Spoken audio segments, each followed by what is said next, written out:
So I came across this post on Twitter a few days ago. The tweet has since been deleted by the author, I'm assuming because it went viral and therefore reached an audience outside of their usual demographic. Originally, this sweet little baby's face was plastered everywhere, being harshly judged by members of the world's most peaceful religion. Look at some of these replies. None of them shock me at all, and I'm going to get into why that is later on. But notice how the author of this tweet captioned the photo. Behind these words, there's an implication that something is wrong with this child's appearance. Let me think. Whatever could it be? Oh, right, her complexion. I want to bring attention to this person's quote tweet because it accurately sums up my entire experience as a Black woman growing up inside this faith. I know that the peaceful believers love to bring up Bilal to excuse accusations of anti-blackness within the faith. So let's actually take a look at him real quick.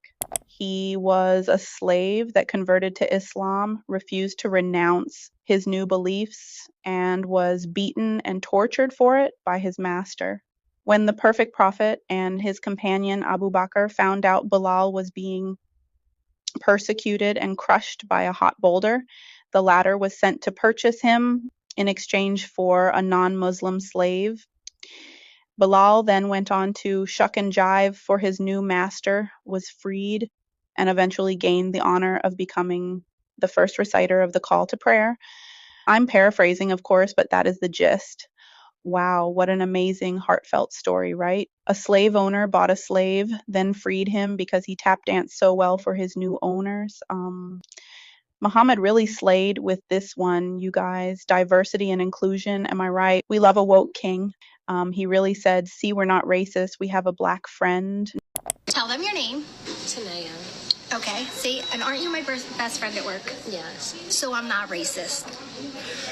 That's good. People think I'm really racist. Are you serious? Because, like, there was a video on here, and I sang the N-word. Never mind that he's only our equal if he believes what we believe. Otherwise, he's just another raisin-headed darky. Damn mutt.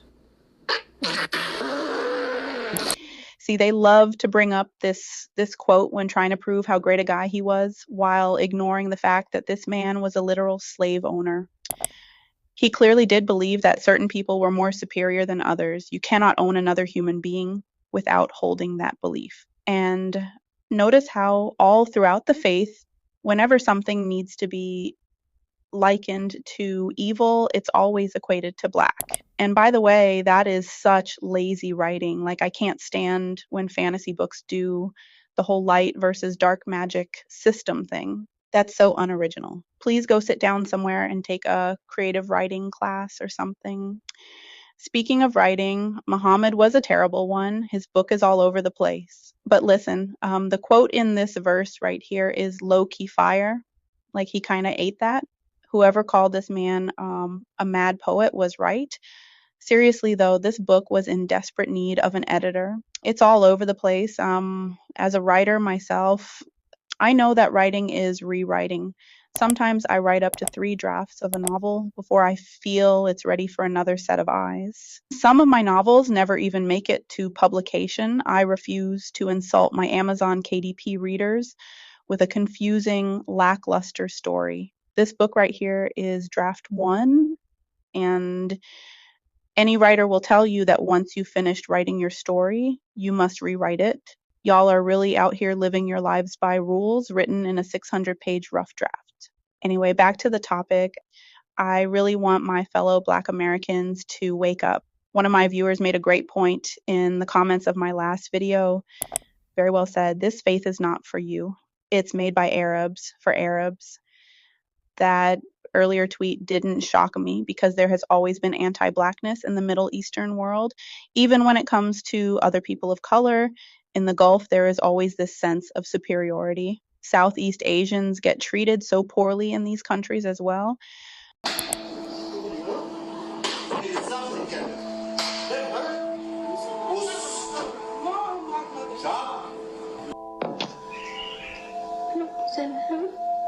Hingi po sana ako ng tulong kasi yung anak ng amo ko, pinakailang maginalaw ko. pati braso ko mansakit. Buong katawan ko dahil sinalya-salya niya ako sa sala. Kwa saudade pia kuriani sababu nimepatikana na mfumo wa tanskua muniokoe muniokoe mira wala sonde peri akasalde pariadi na kapatka. 2.8 million women work as maids in the Middle East. Many have their passports confiscated on arrival, and some find themselves trapped inside homes where they're overworked, underpaid, and physically abused. I don't think there is a human rights in this world. No way. Maybe in Europe, but not in the Middle East. I cringe when I see other cultures imitating them. I cringe even harder when I remember how brainwashed I used to be, trying to force myself to love and adopt the Arabic culture as my own, despite how poorly I was treated in it. Whenever I tell people about what I've been through, they're always shocked. I don't want to give too much of my life story away for privacy reasons, but I've gone through so much bullshit in this religion. I've had so many wild experiences. At one point in my early 20s, I pulled one of these, if you know, you know. And the reason I felt so comfortable hopping on a plane and leaving the safety of the West to go and slum it in some Sharia desert is because when I was a small child, my parents packed us up and did just that. I won't specify which country, again, for privacy reasons, but just know that I have vivid memories of roads being blocked off on certain days and terrible traffic jams because there was a sentence being carried out in Chop Chop Square. Anyway, we lived there illegally for a few years in the 90s. When I was still brainwashed, I used to brag to my Muslim friends in the States about it, carefully omitting that I was actually abused and treated like garbage by the locals anytime our family was in public. The teachers acted like I was a dog. They beat me. I couldn't defend myself. I was too little. Oftentimes at the souk or market, we would be ignored and not served. If there was a long line, the Arabs were first priority in it, no matter our position. We would be shoved to the back and people would cut in. Once, my mother was using a payphone inside the mall to call back to the States. We were trying to use a phone card to connect. I guess we were taking too long because an Arab woman marched up and snatched the receiver from my mom. She pushed down the little button to end the connection. When my mom tried to grab the receiver back, the woman slapped her across the face. I think my mom was too embarrassed to retaliate with her limited Arabic, and we just waited there until the woman was done making her call. I have dozens more of these experiences, all of them deeply lodged in my memory. I've shared many with my therapist, so I'll spare you the tedium of listening to me recount each one. But I'll say this, when you're young, your mind soaks up everything. So much of my self-worth was shaped by these damaging experiences. I grew up feeling lesser because of them. I internalized it all.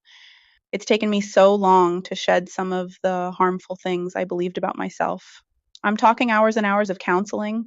Even here in the States, I've dealt with similar situations. The school I mentioned attending in my previous video was multicultural. The instructors were either Black or Arab, and the students were a mix of both, with the exception of a few Southeast Asians. Of course, there was a hierarchy, and I'm sure by now you can guess who was at the top of it.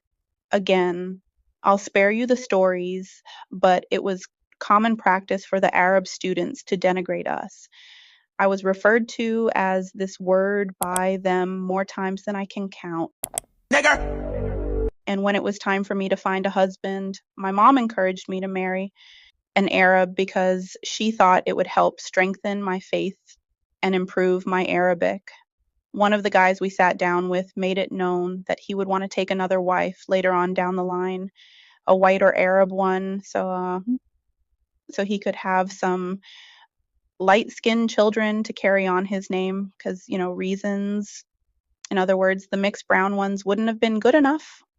Oh, and don't get me started on the white convert thing. They practically get worshipped in Muslim spaces.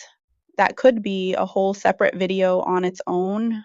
I don't even have the energy to get into it right now, but One time, this Palestinian guy I went to school with told me it was his dream to marry a white girl and convert her. I was Okay. like, what am I supposed to do with that information, sir? Anyway, this is a little unrelated, but since we were talking about Bilal earlier, I just wanted to bring it up. I hated this movie right here so much. They wanted to show it in class at my school, but so many parents thought it was haram, and there was this big controversy. It was so boring and long as hell. Let me know down in the comments if you've seen it. Well, I don't want to go on too long, but I hope this was illuminating. That tweet really irritated me. It brought back so many unpleasant memories of my time as a believer, and I just couldn't help wanting to share my thoughts. If you made it this far, thanks for watching. Until next time. Negro, please. Didn't somebody tell you this was an all-white party? Huh? Someone get this jigaboo away from me.